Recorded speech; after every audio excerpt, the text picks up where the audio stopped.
حدیث میں آتا ہے رسول اللہ صلی اللہ علیہ وسلم نے فرمایا جس شخص کو جہنم میں سب سے آخر میں نکالا جائے گا اور اس کو سب سے کم درجے کی جنت ملے گی، تو اہل ایمان جو ہے نا، یہ ہمارا عقیدہ ہے، قرآن و سنت نے بیان کیا ہے کہ جو ایمان والے لوگ ہیں سزا کھانے کے بعد بالآخر وہ جہنم سے نکلیں گے۔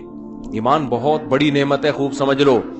انسان عمل میں کتنا ہی خراب کیوں نہ ہو، لیکن جب تک وہ مومن ہے، ایک اللہ کا قائل، پیغمبر صلی اللہ علیہ وسلم کی ختم نبوت کا قائل، اسلام کو برحق سمجھتا ہے اور کلمے کو مانتا ہے، تو کیسا ہی برا عمل کرے سزا کھانے کے بعد بالآخر جہنم سے نکلے گا۔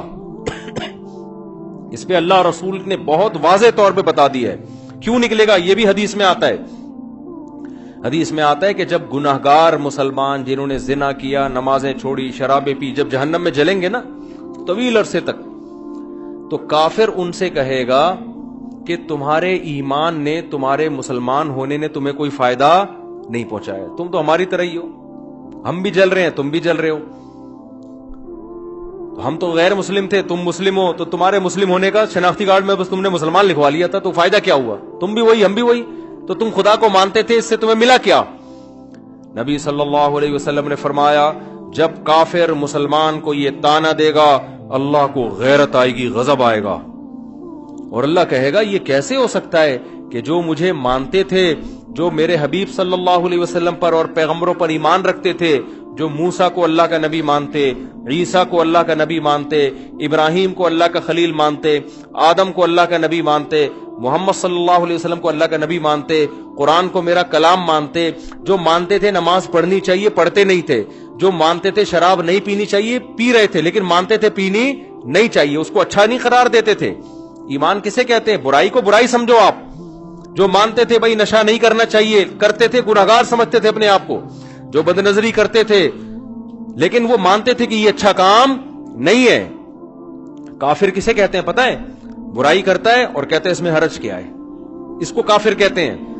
شراب پیتا ہے، بولتا ہے بھائی میں پیتا ہوں، تیرے کو کیا تکلیف ہے؟ پیتا ہوں تو کیا ہے، اس میں کیا خرابی ہے؟ یہ تو مولویوں نے بولا ہوا ہے کہ نہیں پیو نہیں پیو، اسے کیا کہتے ہیں؟ یہ مسلمان کافر ہے؟ بول لو نا یار، کیا ہو گیا یار؟ گناہ کو حلال سمجھ کے کرنا، گناہ کو برا سمجھ کے نہ کرنا، یہ عمل کیا کہلاتا ہے؟ کفر۔ ماں باپ کو اولڈ ہاؤس میں جمع کرا دیا، جیسے ہوتا ہے باہر ملکوں میں، بوڑھا ہو گیا ابا چل بھائی تو عیدی سینٹر میں جا یار، ان سے بولو یار یہ غلط ہے نہیں کرو، تو کہہ رہے ہیں کیا ہے اس میں یار، وہ وہاں زیادہ اچھی کیئر ہو رہی ہے اس کی، تو اس میں کیا ہے؟ باپ سے بدتمیزی سے بات کر رہا ہے، اسے بولو بھائی، آج کسی کو بولو، کہہ رہے کیا ہے میرا باپ ہے تجھے کیا تکلیف ہے؟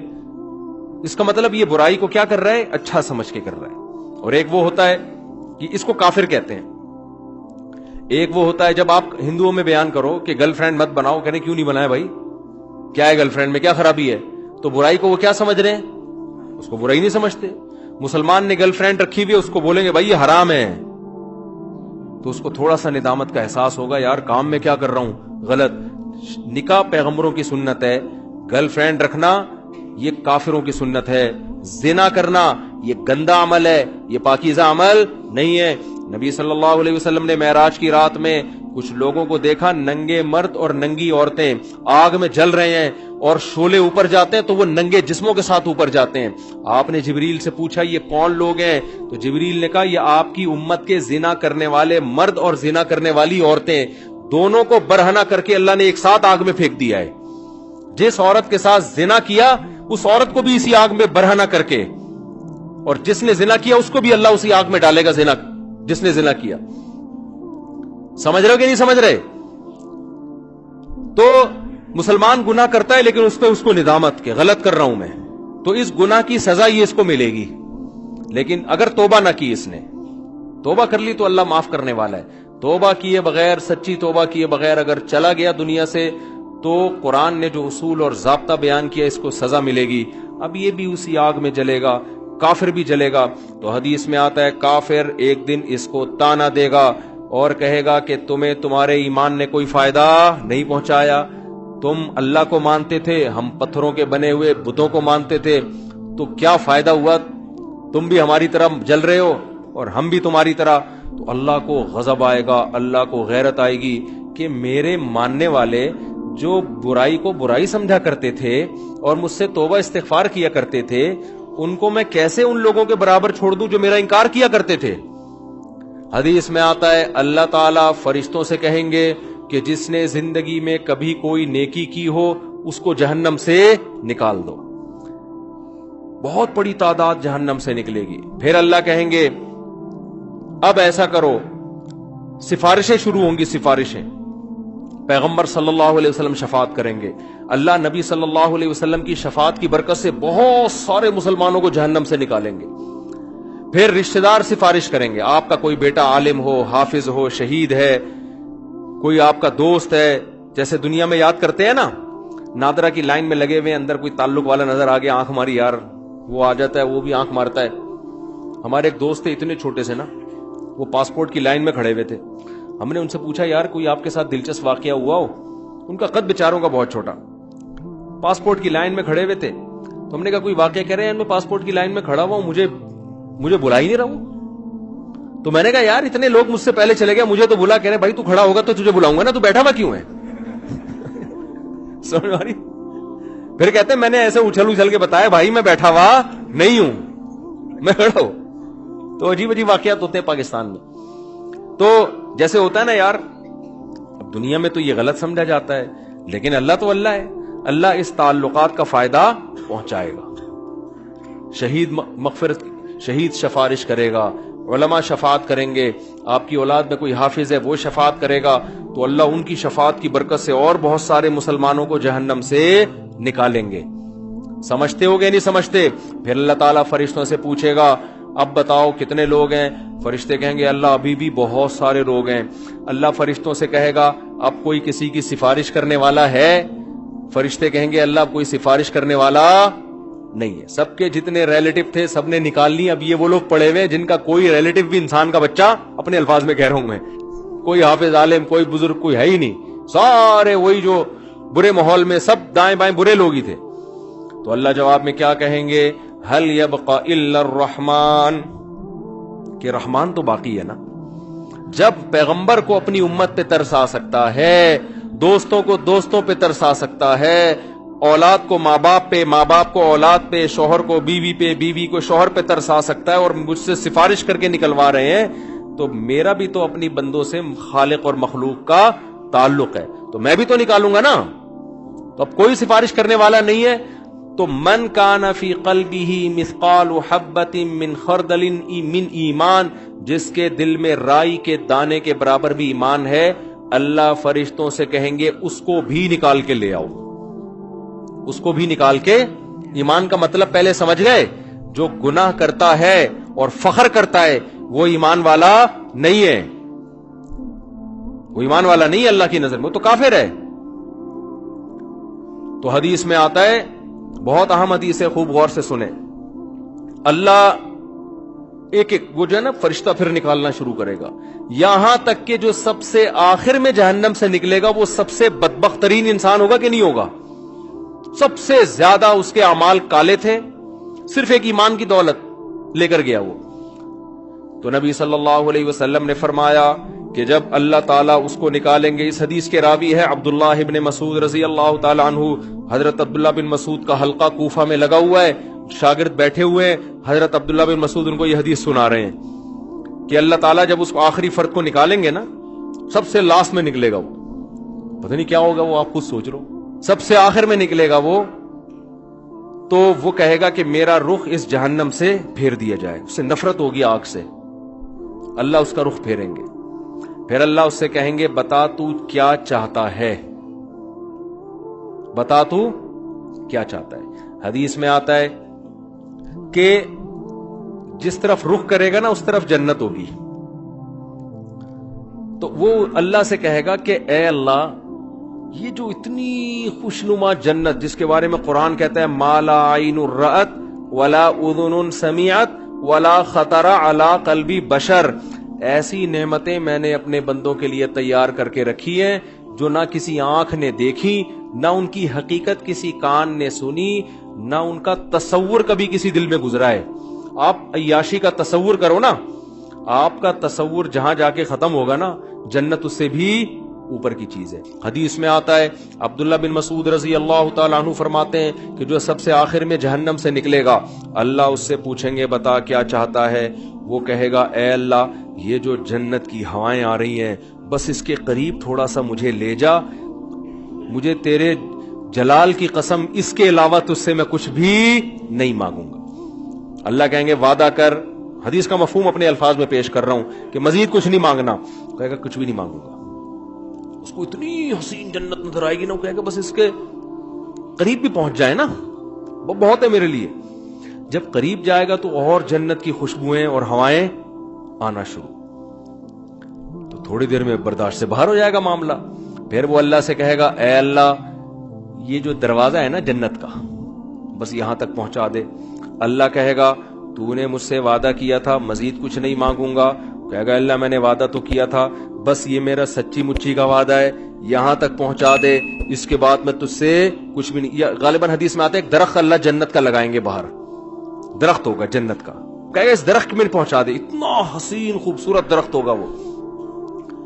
حدیث میں آتا ہے اللہ یہ بات جانتے ہوں گے کہ یہ معذور ہے, حالانکہ اللہ سے معاہدہ کر کے توڑنا کتنا بڑا جرم ہے نا, لیکن اللہ کو پتا ہوگا میں نے اتنا حسین درخت جنت کے قریب لگایا ہے کہ یہ شخص کوئی بھی ہوتا نا, کتنا نیک سے نیک آدمی ہوتا جس نے زندگی میں کبھی معاہدہ نہیں توڑا, آج وہ بھی معاہدہ توڑ دیتا. اس میں اٹریکشن اتنی ہے. تو ایک درخت جب وہ وہاں پہنچے گا اب جنت کے بالکل قریب ہو گیا, اب وہاں سے جنت کی ہوائیں آ رہی ہیں, مشک و عنبر کی ہوائیں آ رہی ہیں. وہ کہے گا تھوڑی دیر تو برداشت کرے گا, اس کے بعد کہے گا اے اللہ بس تو مجھے اس کے دروازے تک پہنچا دے, میرا پکا سچا وعدہ, اس کے بعد میں تجھ سے کچھ بھی نہیں مانگوں. اللہ کہیں گے تو نے تو وعدہ کیا تھا مجھ سے. وہ کہے گا مجھے اچھی طرح یاد ہے میں نے وعدہ کیا تھا. وعدہ خلافی کرنا بہت بڑا گناہ ہے, اور اللہ سے وعدہ کر کے جھوٹ بولنا تو بہت بڑا گناہ ہے. بس ایک دفعہ ہے بھائی اس کے بعد کبھی نہیں مانگوں گا. حدیث میں آتا ہے اللہ جانتے ہوں گے کہ یہ معذور ہے, کوئی بھی اس کی جگہ ہوتا تو جنت میں اٹریکشن اتنی ہے, دروازے پہ پہنچ جائے گا. اب تو اور قریب ہو گیا نا, تو وہ کہے گا اے اللہ اندر داخل کر دے, پکا وعدہ, اس کے بعد میں تجھ سے کچھ بھی بولو نہیں مانگوں گا. اللہ کہے گا تو نے وعدہ کیا تھا, کہے گا وعدہ کیا تھا, اب میں بالکل سچی مچی کا وعدہ کر رہا ہوں, بالکل پکا ڈھکا وعدہ کر رہا ہوں, اس کے بعد کچھ نہیں مانگوں گا. حدیث کا آخر میں الفاظ یہ ہیں کہ جب اللہ اس کو جنت میں داخل کر دے گا نا, تو وہ جب اندر جا کے دیکھے گا او بھئی ایسے دودھ کی نہریں, شراب کی نہریں, ہورے, کراچی کے لونڈے لپاڑوں کو تو ایک ہوری دکھا دو نا کافی ہے ان کے لیے. اور یہ تم گٹکے کھا رہے ہو نا, ہور تو دور کی بات, ان دنیا کی عورتوں کے قابل نہیں بچو گے تم. یہ بیڑا غرق کر دیتا ہے یہ گٹکا. ہمارے ایک دوست بہت سگریٹ پیتے تھے, شادی نہیں کرتے تھے. میں نے کہا یار اب شادی کیوں نہیں کرے گا, نا دھواں نکلے گا اور کچھ بھی نہیں بچا میرے اندر. وہ بالکل نا ہڈیوں کا ڈھانچہ بن گئے, کہہ رہے اب دھواں ہی رہ گیا. تو یہ گٹکے ہی نہ ہو, تھوڑا صحت بناؤ یار, سمجھ رہے ہو, کچھ صحت بناؤ. تو اس گٹکے کے ساتھ ہور ملے گی بھی کیسے تمہیں؟ ہور خود وہ انکار کر دے گی اللہ اس کے نیک عمل کی وجہ سے میں اس کو مل رہی ہوں, میں نے کون سا گناہ کیا تھا تو مجھے اس کے حوالے کر رہا ہے, کیا خیال ہے؟ تو پہلے گٹکے والوں کو تیزاب سے کلیاں کروائی جائیں گی, اور تیزاب جنت میں نہیں ہوگا. تیزاب کے لیے جہنم میں نہ جانا پڑے کہیں, خدا نخواستہ. تو چھوڑ دو, یہ منہ کے کینسر سے کتنے لوگ میں نے مرتے ہوئے اپنی آنکھوں سے دیکھے ہیں جوانی میں. تو خیر, تو حدیث میں آتا ہے جب وہ جنت کے اندر جائے گا نا, اتنی حسین جنت, اتنی خوبصورت جنت کہ وہ اللہ سے کہے گا کہ اے اللہ تو اللہ ہو کے میرے ساتھ مذاق کر رہا ہے. یعنی اس کو تصور ہی نہیں ہوگا نا کہ اللہ مجھے اتنی خوبصورت جنت میں داخل کر سکتا ہے. یہ تو ممکن ہی نہیں ہے کہ یار اتنے میں کہاں اور یہ اتنی خوبصورت جنت عیش و عشرت والی کہاں. عبداللہ بن مسعود رضی اللہ تعالی عنہ, انہوں نے جب یہ حدیث سنائی تو یہ حدیث سنا کے مسکرانے لگے. صحابہ کیسے نبی سے محبت کرتے تھے یار. یعنی نبی صلی اللہ علیہ وسلم نے حدیثیں سناتے وقت جو انداز تھا نا, صحابہ کوشش کرتے تھے پیغمبر کا قول سناتے ہوئے ہمارا انداز بھی وہی ہو جائے. تو عبداللہ بن مسعود یہ حدیث سنا کر مسکرائے اور اپنے شاگردوں سے پوچھا، پوچھتے نہیں ہو کہ میں مسکرا کیوں رہا ہوں؟ شاگردوں نے کہا بتائیے آپ کیوں مسکرا رہے ہیں؟ انہوں نے کہا کہ نبی صلی اللہ علیہ وسلم نے جب یہ بات ہمیں سنائی نا کہ وہ شخص اللہ سے کہے گا اے اللہ تو اللہ ہو کے مجھ سے مذاق کر رہا ہے بھائی تو جب یہ بات نبی نے سنائی تھی تو نبی بھی مسکرائے تھے، اور مسکرانے کے بعد نبی نے ہم سے پوچھا تھا کہ پوچھتے نہیں ہو میں مسکراتا کیوں؟ ہم نے پوچھا تھا کہ یا رسول اللہ آپ بتائیے کہ آپ کیوں مسکرا رہے ہیں؟ تو نبی صلی اللہ علیہ وسلم نے فرمایا کہ جب بندہ اللہ سے یہ کہے گا نا اللہ تو اللہ ہو کے میرے سے مذاق کر رہا ہے، تو اللہ بھی بندے کی یہ بات سن کے مسکرائے گا. سمجھ رہے ہو؟ اللہ اس پہ گستاخی کا فتویٰ نہیں لگائے گا. گستاخ اللہ کو پتا ہے اس کی اندر کی حالت کیا ہے، اندر کی حالت کیا ہے. پھر اللہ اس سے کہیں گے یہ ایک ہے اس جیسی 10 گنا بڑی جنت میں نے تجھے دی ہے. تو بھائی وہ اللہ ہے، وہ انسان نہیں ہے، اس کے خزانے بھی بہت اور اس کے دونوں ہاتھ بھی کھلے ہوئے ہیں. تو اللہ کہتا ہے قل اُنَبِّئُكُم بِخَيْرٍ مِّن ذَلِكُم، جن دنیا کی نعمتوں کے پیچھے تم بھاگ رہے ہو نا اس سے بڑی نعمتیں ہم تمہیں بتاتے ہیں. وہ کیا ہے؟ وہ جنت میں ہے.